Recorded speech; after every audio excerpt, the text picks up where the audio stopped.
So good afternoon, everyone. It's my great pleasure to present a talk in this meeting and also discuss the work we have done concerning the art calculator. So basically, I will explain to you the rationale of this initiative, how we developed the application, how we did the scientific validation, and what are the potential clinical utility of the art calculator. So we have learned so far the finger tree of the POSEIDON group. I think it's quite clear now that we have the criteria, which is the stratification system of low responders to ovarian stimulation in ART, moving from the poor ovarian response to a low prognosis concept. We just heard from Alessandro about the follicle to oocyte index, which is an attempt to propose a marker to identify ovarian hyperresponse to exogenous gonadotropin stimulation in ART. And we have another fingerprint, which is the intermediate marker of success in ART, which is the ability to retrieve the number of oocytes needed to obtain at least one euploid embryo for transfer in each patient. In this aspect, we need to recognize the participation of Professor Klaus Andersen from Copenhagen. Klaus is co-founder of the POSEIDON group, and he was crucial for elaborating on this intermediate marker of success, given his strong embryology background. So why we decided to bring some intermediate marker, which is not actually pregnancy? Because obviously we know that pregnancy, it depends on multiple factors. We want to have something that we could measure more objectively. So we decided to bring this intermediate marker of success for discussion. So we learned from presentation of Robert when he was comparing his data using polar body biopsy with the data of Genera Filippo Baldi, that the older the patient, the higher the aneuploidy rates using oocyte polar body biopsies or using PGTA. On the right side, you see our data that is consistent with the Ubaldis, Robert, showing that when you transfer embryos after PGTA, you can offset, at least partially, this adverse effect of aneuploidy or age on implantation. So then we did one study, which is quite interesting. You have seen this slide before, but we look into our patient population undergoing PGTA, about 500 patients, in which we look into over 1,000 trophectoderm biopsies. And as you can see quite clear in this slide, is that, well, if I have patient younger than 35 years old, even if you consider the large 95% confidence interval, the blastocyst euploid probability is overall higher than 50%. When you go for 35 and beyond, you see that the confidence interval is quite narrow, and there is a sharp decline. So 35 is the age cut point of the POSEIDON criteria. Because here you can say, well, these patients have problem related to adverse effect of age on euploidy rates. The other thing we observed in this study using logistic regression analysis is that the decrease year by year in the loss of blastocyst euploidy is not linear. So as you can see here, the older the patient gets, the higher the magnitude of loss year by year. So every year is quite important. Also in this study, and we know that age is quite important, we wanted to know what is the frequency of patients with at least one euploid embryo based on female age and embryo cohort size. I'm talking about blastocyst here in this study. And as you can see, if I have younger patient population, I can offset the effect using even a small cohort of blastocysts, I will be able to have at least one euploid blastocyst in the vast majority of these patients. But when we move to other age categories, we clearly see that we need higher cohorts to have at least one euploid blastocyst, which could be quite difficult in patients, for example, 35 years and above. And when we go for 40 and above, we don't even have this cohort. So we won't be able to get, using one stimulation, most probably one euploid blastocyst.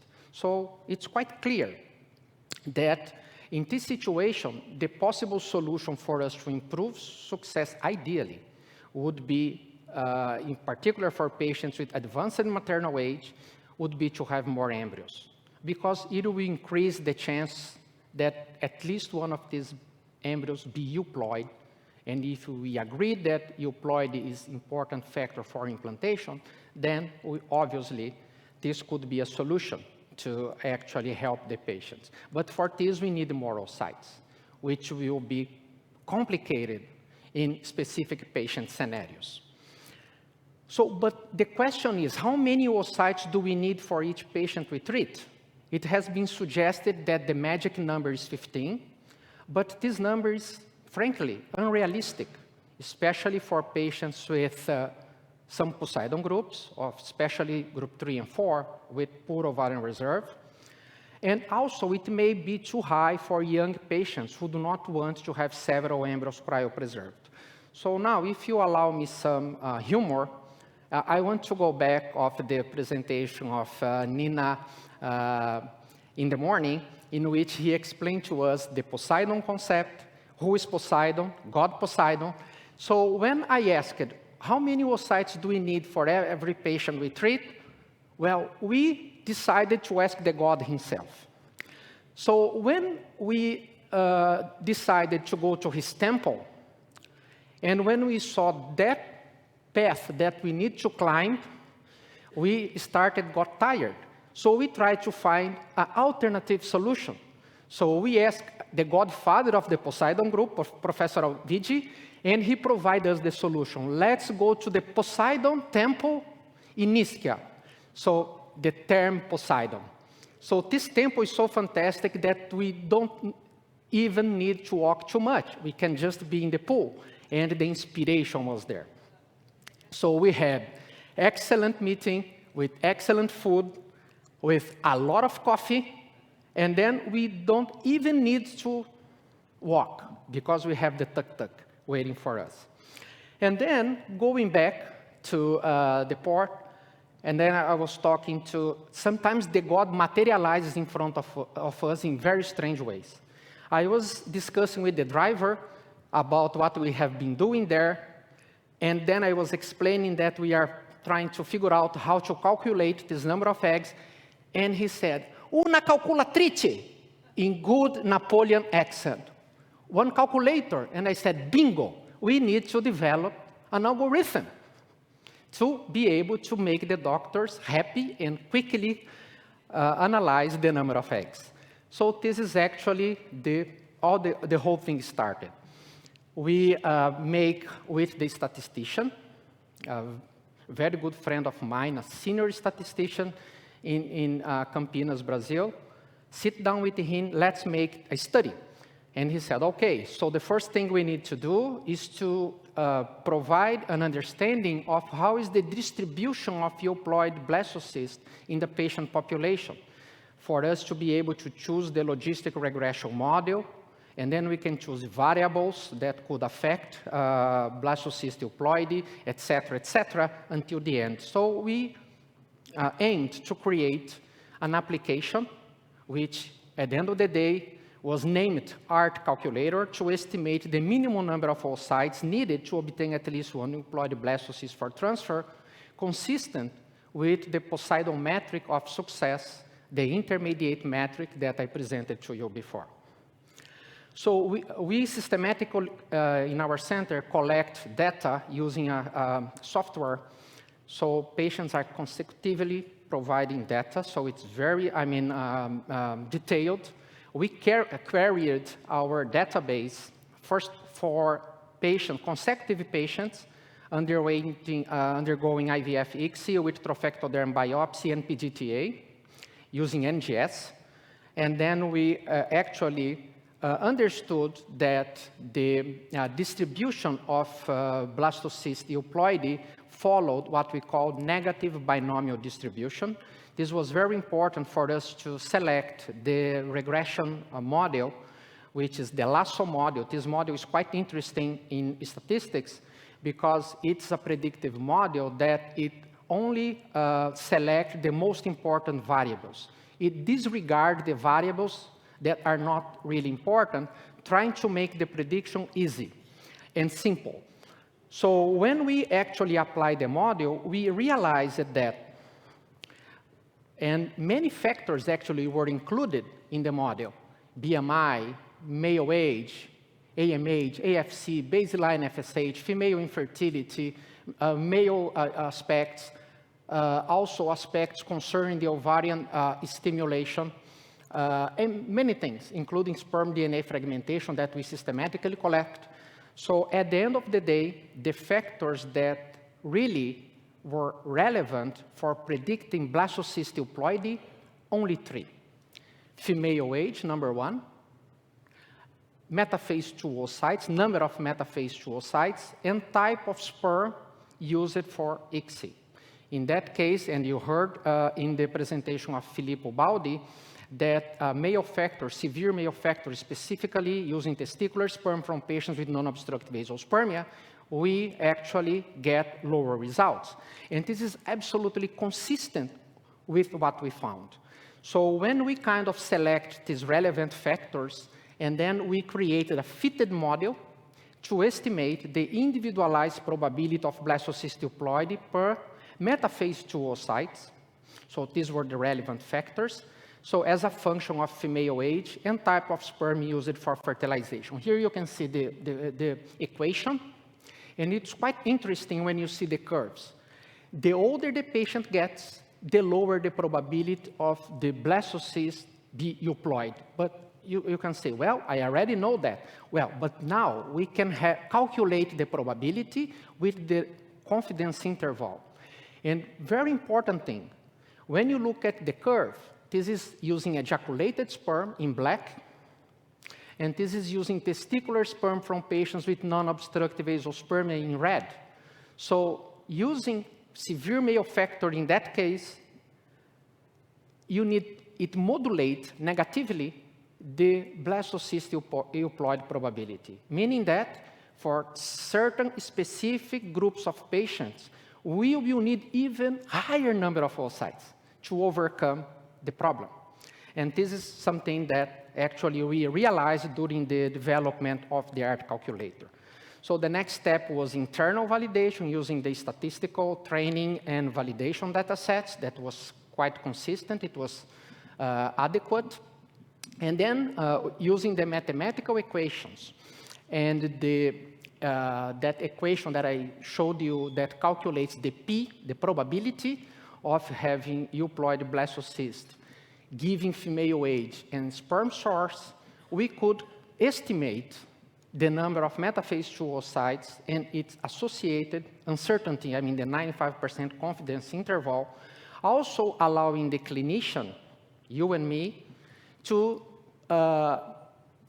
set the accuracy of the estimation. So if you want to be more accurate or a little bit less accurate, specifically for older patient population, if you show her that she needs 40 oocytes, it's quite scary. So we provide a setup in which, okay, with 80% accuracy of success, 90%, 70%, so the calculator actually provides 2 types of prediction. One prediction is to estimate the minimum number of metaphase 2 oocytes to achieve at least 1 euploid blastocyst, and post-treatment, it provides a revised estimate of the probability of achieving at least 1 euploid blastocyst in case you had less than the number of oocytes predicted by the calculator. Just to give you an example very quickly, this is how the calculator looks like. It's available for all POSEIDON members in our website. The only thing you need to do is include the female age, the sperm source, set up this accuracy of your estimation, adjust for the confounders, and then the calculator will predict, without PGTA, the number of metaphase 2 oocytes with the associated 95 confidence interval. So let's say that it was 14, but I only got, after the stimulation, 6. So you can also make some estimation. What is the probability, what's the chance of having at least one euploid blastocyst with 6 mature oocytes? So, I mean, this is basically the application. We published the predictive model in Frontiers in Endocrinology a few years ago. It was well-accepted article. Soon became one of the most viewed articles in the journal with many citations. And then the next step was to validate the ART calculator. So we decided to set up a study, including more centers, and we have the pleasure to start collaboration with Professor Hakan Yarali from Turkey. His center, they also systematically collect data, and they are master in PGTA, using NGS as we do. And also Filippo Baldi, Genera Center in Italy. Again, it's doing a lot of PGTA using qPCR. And then we included then for this validation study over approximately 1,500 patients and approximately 3,000 blastocysts. So what we wanted to do in the validation study was to follow the same steps we did for the development of the ART calculator to see if the negative binomial distribution was there, if the equation that we got was actually consistent with the equation we got in the original development, and etc. So it's a lot of data, but just to show you quickly, what was really interesting for us was to see that when I compare the correlation between the estimated probability of blastocyst euploid per metaphase 2 oocyte in the validation model, which is here, and the original calculator, which is there, the correlation was 0.9, which was very high, and the R-square also very high. So it was consistent when we kind of increased the sample size 3 times. We got very similar results, and the relevant factors kept the same as in the original calculator. The other important thing was the predictive value. The predictive value, we wanted to know in real life, our patients in the clinic, what is the frequency of patients who reached the minimum number of metaphase 2 oocytes as estimated by the ART calculator, and at the end of the day, really had at least one euploid blastocyst in the embryo cohort. So here you see the different accuracies that the user can set. So the positive predictive value should ideally be at least that value. But you can see that in all cases, it was higher than that, what was very consistent that when the patient got the number of oocytes estimated by the ART calculator, she's actually getting at least one euploid blastocyst. So again, the validation study was published. It also became one of the most viewed articles, and it's available open access for if you want to look into that in more detail. So the validation data set was 4 times bigger actually than the original data set. It confirmed that female age and type of sperm were the relevant predictors for blastocyst euploidy. There was a high correlation between the outputs of the ART calculator in the validation model, and it was a high positive predictive value of the ART calculator. So it suggests some generalizability of this study, and perhaps we believe that this application can be used for counseling and treatment planning. For instance, and we start using the calculator in our center, it was like this. We get the patient, like this is a case, patient of 33 years old, infertility duration of 3 years, AFC of 4, and she got 2 previous poor ovarian response after stimulations. This is a POSEIDON group 3 patient. So when you put this data in the calculator, considering ejaculated sperm, the calculator predicts that we will need 5 metaphase 2 oocytes with the 95% confidence interval 4 to 6 to obtain at least one euploid blastocyst. So then the clinician has to decide what is the protocol he wants to use. We are not suggesting any protocol. This is for you. And then you decide how to achieve that. We use this three-step approach in which, first of all, we classify the patient according to the POSEIDON groups or non-POSEIDON groups. I will explain later in my second talk. I estimate the minimum number of metaphase 2 oocytes to have at least one euploid blastocyst, and then apply what is the concept of POSEIDON, patient-oriented treatment aiming to achieve the individualized oocyte number, in this case, provided by the ART calculator.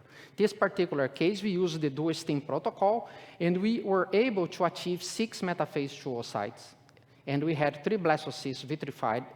Using single embryo transfer, we are happy to have one pregnancy and also some embryos remaining in the freezer. So just to give a simple example on how this application could be used. The other thing that we believe could be interesting to explore is actually the ability to obtain the number of oocytes to achieve at least one euploid blastocyst as per the ART calculator as a secondary endpoint in interventional trials comparing one treatment versus the other. That could be something for us to consider. So in conclusion, for us clinicians, the estimation of the number of metaphase 2 oocytes for obtaining at least one euploid blastocyst could help us to set patients' expectations and stimulate some discussion about the most optimal treatment protocols. For the patients, I think it's providing transparent information about the number of oocytes to improve reproductive success, and also facilitating these discussions about therapeutic alternatives, preparing the patients emotionally and financially. And for researchers, this could be one secondary endpoint in interventional clinical trials. Thank you very much.